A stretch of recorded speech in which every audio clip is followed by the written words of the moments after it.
Hi D&D fans, and welcome to my review of Dragon Magazine, issue number 5, published in 1977, just 3 years after the creation of our favorite role-playing game. I'm Sparkle's Devil Monster, and we're going to be taking a look at this issue to see if there is anything that perhaps you could use in your game of Dungeons & Dragons 5th edition. So first up, let's take a look at the cover art. Here we have a barbarian performing a leap attack at some sort of giant snake. He is wielding his longsword with 2 hands, bringing that damage die up from a D8 to a D10. And overall, it's one of the better pieces of artwork from back in 1st edition Dungeons & Dragons. So that's pretty cool. We'll give that a sparkle. Next, we're going to take a look at a few NPCs. First up is a villain, the Secret Order Witch. And the Secret Order Witch is your classical, perhaps green-skinned, wordy, cackling witch with a black cat. And we have her depicted here. Secret Order Witches and Their Powers. And there she is, looking quite wicked. And so back in 1st edition, the Satanic Panic hadn't started yet, so perhaps this is what kicked it off.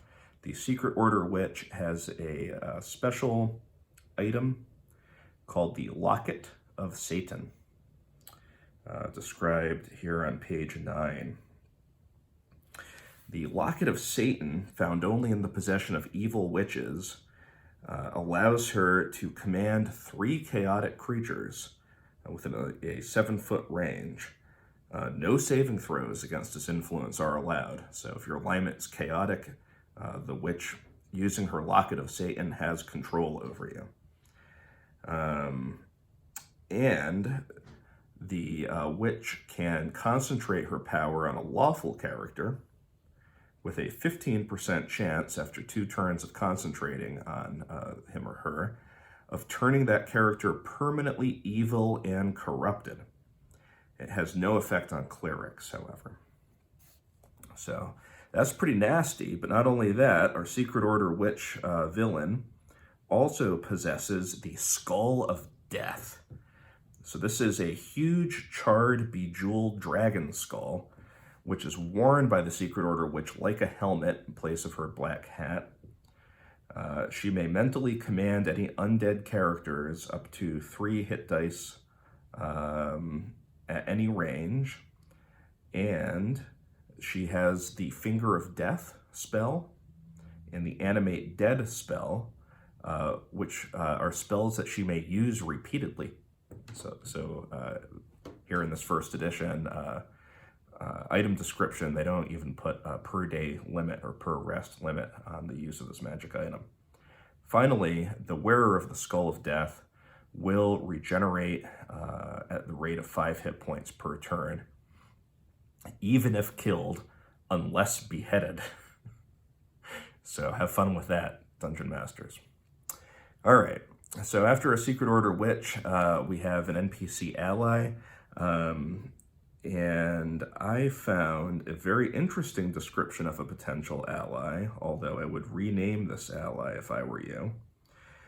And that is Gandalf. So Gandalf was only a 5th level magic user, according to this article. And the author goes into great detail to refute those of you who may scream impossible. Gandalf was at least 30th, 40th, or 50th level. After all, he was a half-angel who lived at least 2,000 years.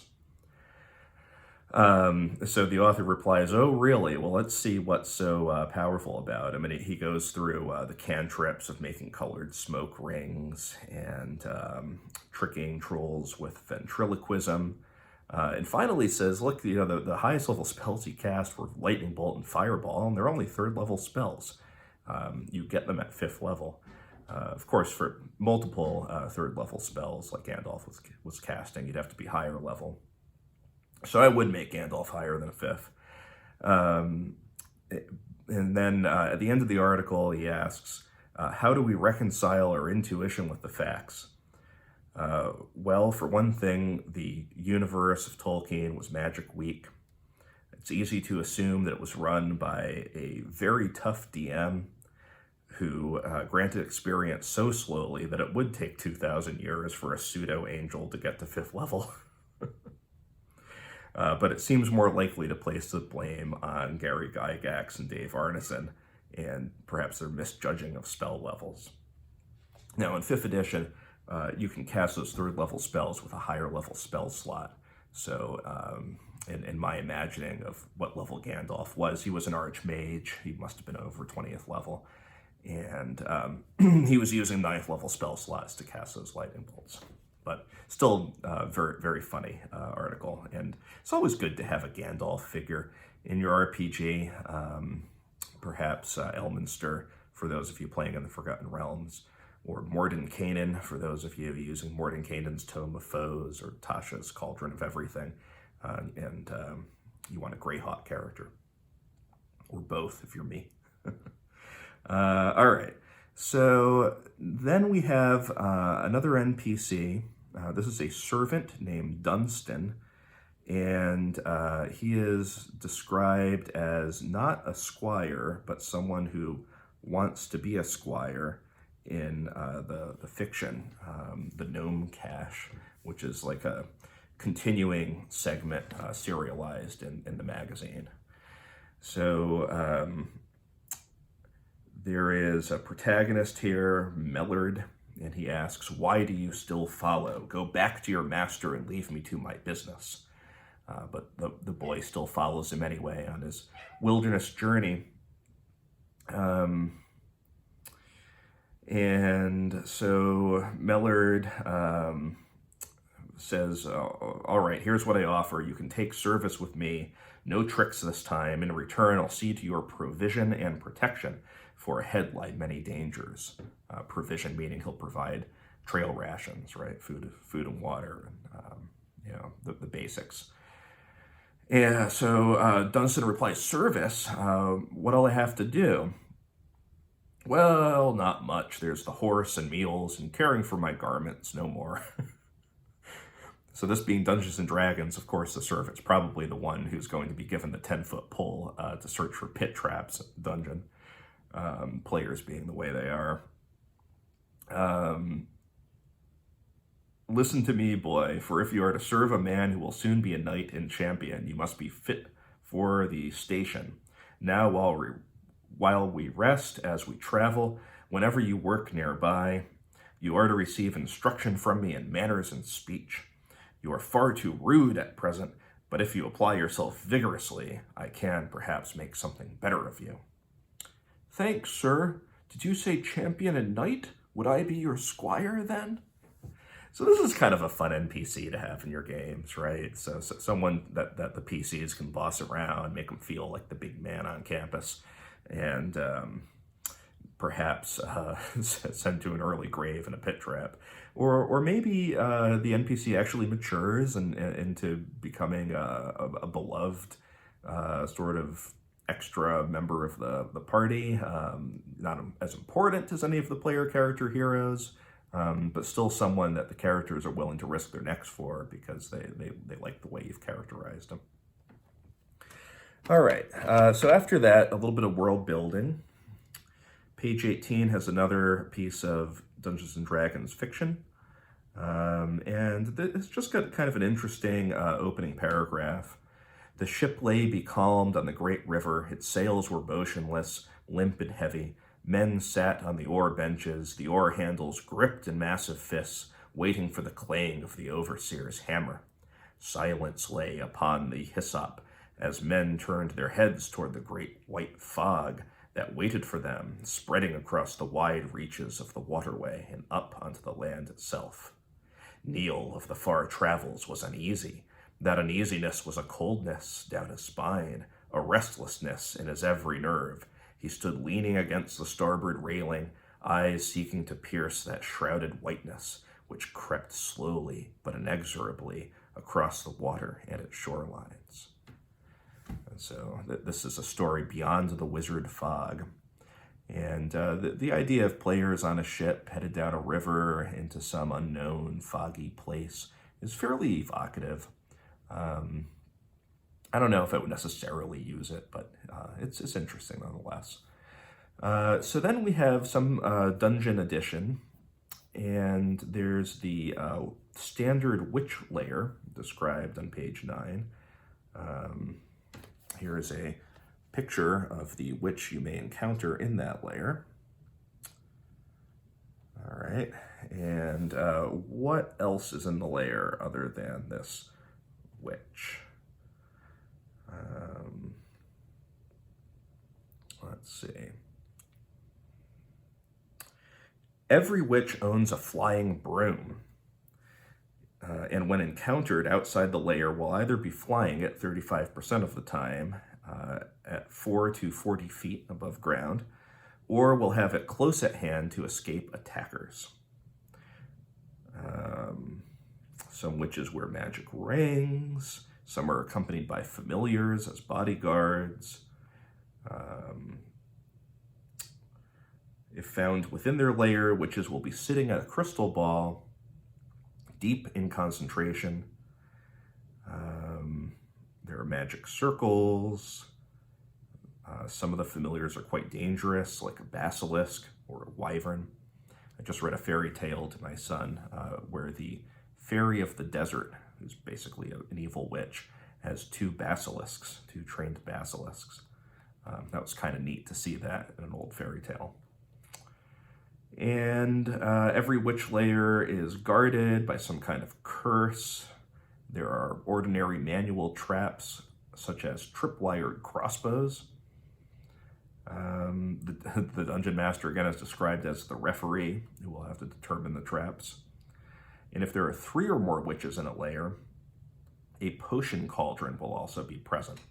So I could see a lot of these witches quaffing potions, getting all kinds of powers.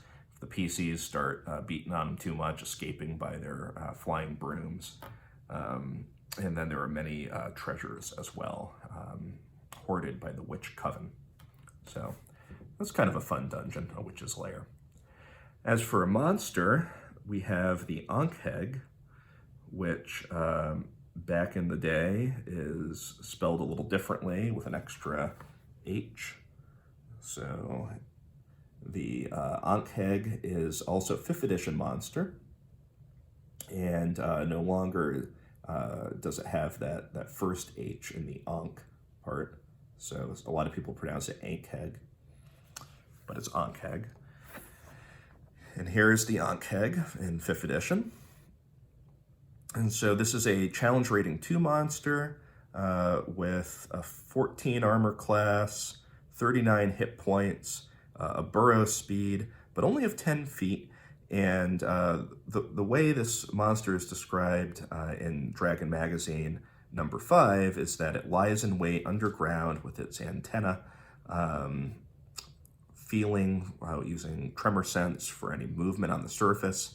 And then as the players walk over the trapped square, it bursts out from underneath and begins to bite them and spray them with acid, which is its stomach acid. So these are digestive enzymes. It likes to pre-soften its meal before the Ankheg consumes it.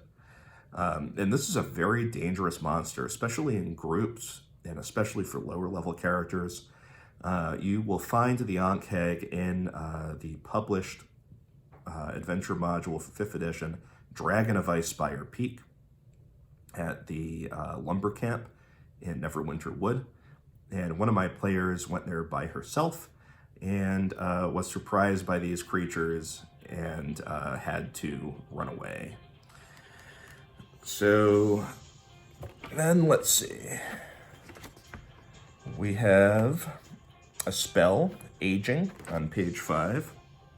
The Aging spell doesn't deserve a sparkle, however. It's not too fun to hit the player with something that immediately ages them 20 years.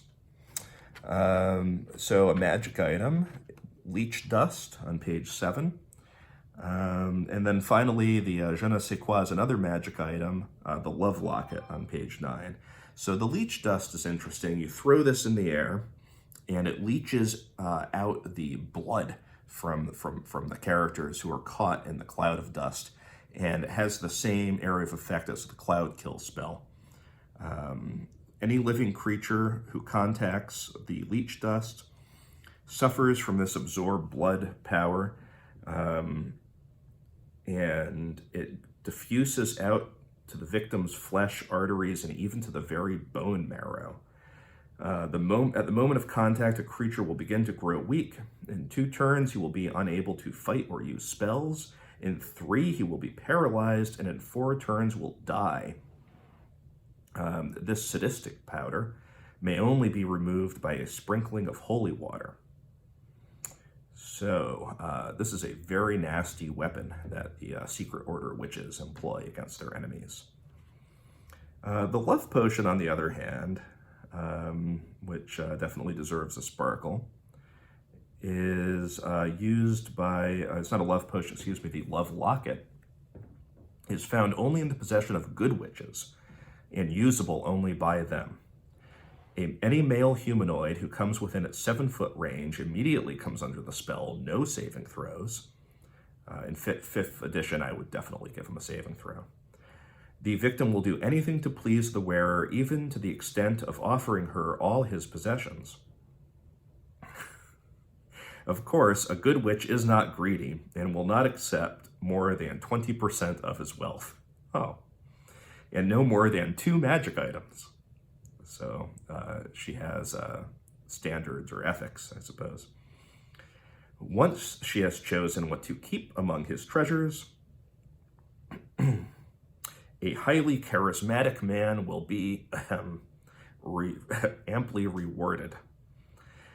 All her victims will be released from the spell the next morning and may not seek to regain their treasure. So perhaps the good witch is actually more of a sex worker, or really skilled in divorce court for one-night stands. I don't know. But the love locket's interesting. I would definitely make some modifications based on the particular gaming group you have before springing a good witch with a love locket on them. Overall, issue number 5 was pretty dang good. I give it a 7 out of 10 sparkles, and look forward to reviewing Dragon number 6.